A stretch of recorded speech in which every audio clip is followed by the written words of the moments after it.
Welcome to update number 5 for Renewed Heart, Renewed Home, where we're walking through the latest developments as we race to the finish line for these last few months of the auditorium renovation and restoration project. And if you've missed any of the previous 4 episodes, make sure to check out renewal.trinitychurchkelowna.ca. So much information out there that you will want to be current of. Okay, in today's episode, we're talking all things vestibules, upper balcony, and washrooms. First, let's talk vestibules. Now, a vestibule is not only a fun word to say, it also serves a very specific purpose. Actually, we haven't had these before. Now, the best way that I can describe this is it's a mini room that you walk through that connects 2 different spaces.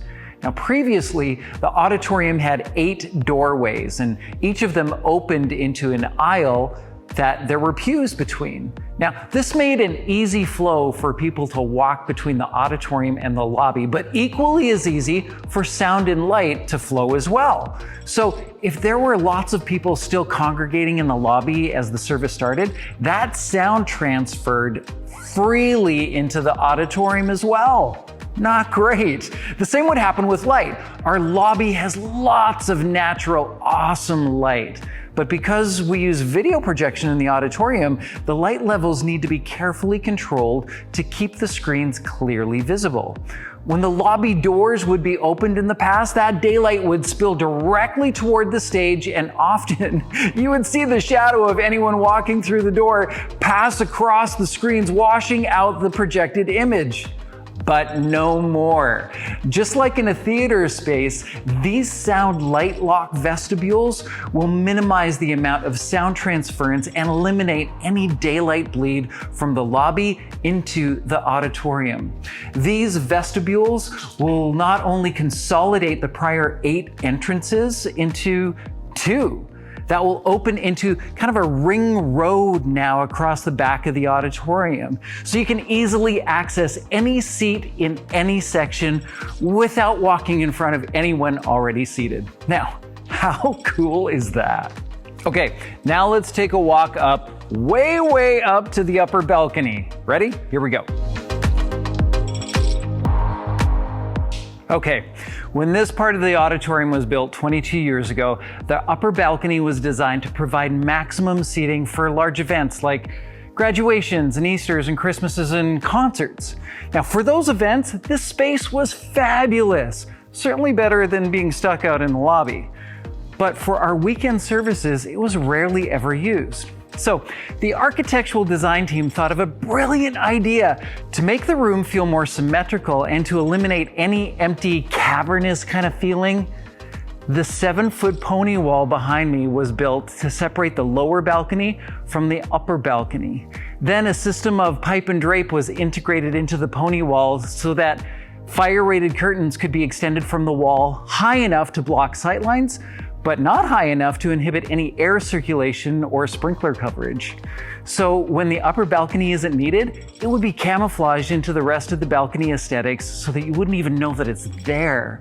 Then when it is needed, the pipe and drape comes down in about 5 minutes, extra video projectors can be powered on, and then almost 300 more seats are available, and you'd never know where they came from. How cool is that? Okay, now let's head back down to the washrooms. Okay, let's talk washrooms. Like, what's the big deal about washrooms anyways? Well, previously, there were only 4 washroom stalls on the entire main floor, outside of the ones that were in Trinity kids zones, designated specifically for those kids. Now, those 4 stalls were for 2,000 seats, unless you wanted to take the labyrinth walk down to the washrooms in the basement, which, by the way, are beautiful. Now, if washrooms can be beautiful, these are, but not the most accessible. Now, seeing that almost all of the traffic goes through this lobby space and also through the hub because of all the events that happen in there, the architectural design team came up with another brilliant idea. Previously, there was this old cloakroom in the middle of the lobby that had gone unused for almost a decade. If you don't know what a cloakroom is, just ask your parents. Then there was a storage section on the other side of the cloakroom wall that, with some creative thinking, could be combined to create new washroom space. Now there will be washrooms with touchless entrances from the lobby, as well as double door access entrance from the hub side, touchless faucets and paper towel dispensers, along with a much needed main floor janitorial closet. Those will be some of the features that will serve this entire main floor with greater intentionality. You don't even want to know how much engineering went into this space.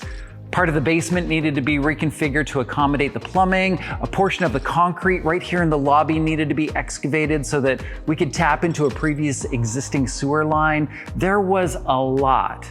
So now you know you don't have to go far to go when you've got to, wash your hands. So there you have it. Sound light lock vestibules, a disappearing upper balcony, and centrally located washrooms, all a part of Renewed Heart, Renewed Home. And on behalf of the design team, the construction team, the finance team, the elders, and everyone who's working hard to get us to the finish line, thank you, Trinity. Thank you for your patience, your excitement, your prayers, and your contributions. We do this together. And if you have yet to take the contribution card and go through the 4-step process on the back, please do. We're praying for people to step out and give, not out of obligation, but out of gratitude and obedience. How would God want you to contribute? Every contribution is different, and every contribution matters.